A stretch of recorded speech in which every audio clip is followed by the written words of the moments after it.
नमस्कार दोस्तों। हम अपनी श्रृंखला के इतिहास को बढ़ाते हैं। इतिहास की श्रृंखला को हम अपने अंतिम पड़ाव में हैं। हम पहले ही बता चुके हैं। हम वही चर्चा कर रहे हैं जो आपके एग्जाम पॉइंट ऑफ व्यू से जरूरी है। तो हम आज देख लेते हैं। हम इस प्राचीन भारत के बाद ऐसा नहीं करेंगे। ये करने में मुझे अच्छा भी नहीं लगता। ठीक है, ये मुझे करने में अच्छा भी नहीं लगता। ऐसी पढ़ाई किसी काम की नहीं होती।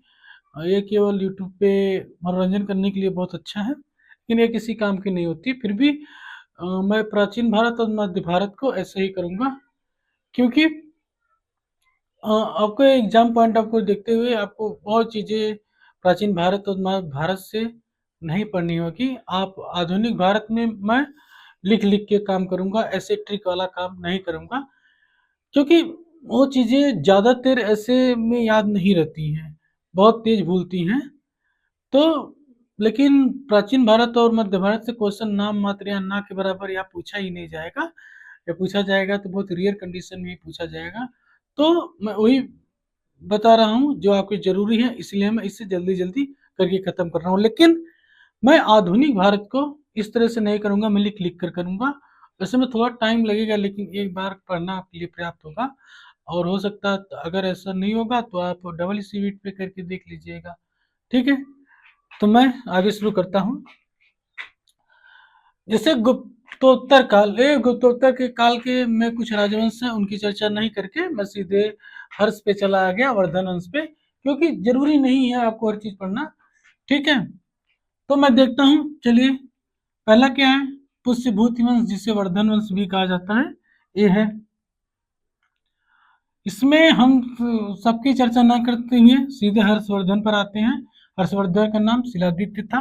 इनके ही शासन काल में हेनसोंग आए थे, जिन्होंने अपनी पुस्तक सी यू की लिखी। सी यू की, ठीक है, ये बहुत जरूरी है। वेरी वेरी इंपॉर्टेंट फैक्ट है, आपको ध्यान रखना पड़ेगा।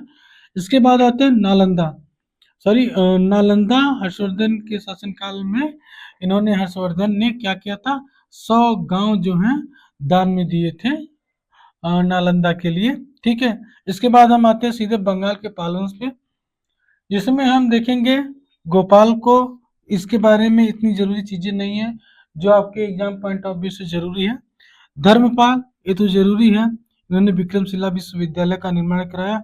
वेरी वेरी इंपॉर्टेंट फैक्ट है विक्रमशिला विश्वविद्यालय का। ठीक है, इसके बाद आते हैं देवपाल। इनके ही शासन काल में बहुत बार पूछा जाता है। सुलेमान आया, वह अरब यात्री था। ठीक है, देवपाल से ही एक शैलेंद्र शासक थे, जिन्होंने इनसे परमिशन मांगी कि एक बिहार में जो है नालंदा में बिहार बिहार बनाने की। वो बिहार बिहार वाला बिहार नहीं है, ठीक है ना, बिहार ये बिच्छू वाला बिहार है। ठीक है, आप अगर ना जानते हैं तब भी, अगर नहीं जानते तो आगे आप जानेंगे बिहार क्या होता था। ठीक है, इसके बाद आते हैं बंगाल के सेन वंश पे। बंगाल के सेन वंश पे ज़्यादा भी इनकी भी चर्चा नहीं करेंगे, कस इनमें बहुत ऐसी चीज़ें नहीं है जो आपके लिए बताई जाए। ठीक है, आगे हम देखते हैं।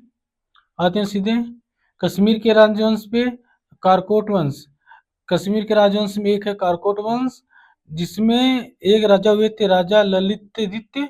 इन्हीं के शासनकाल में मार्तंड जो मंदिर है बना था। इसके अलावा आपको जानने की कोई आवश्यकता नहीं है।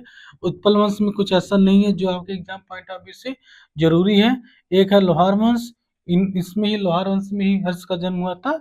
इनके ही शासनकाल में कवि कल्हड़ जो थे, कवि थे, वो रहते थे। इसके अलावा आपको जानने की कोई आवश्यकता नहीं है। इसके बाद हम आते हैं राजपूत राजवंशों पे। गुज्जर प्रतिहार वंश में शासक में देखते हैं सीधे नागभट्ट प्रथम।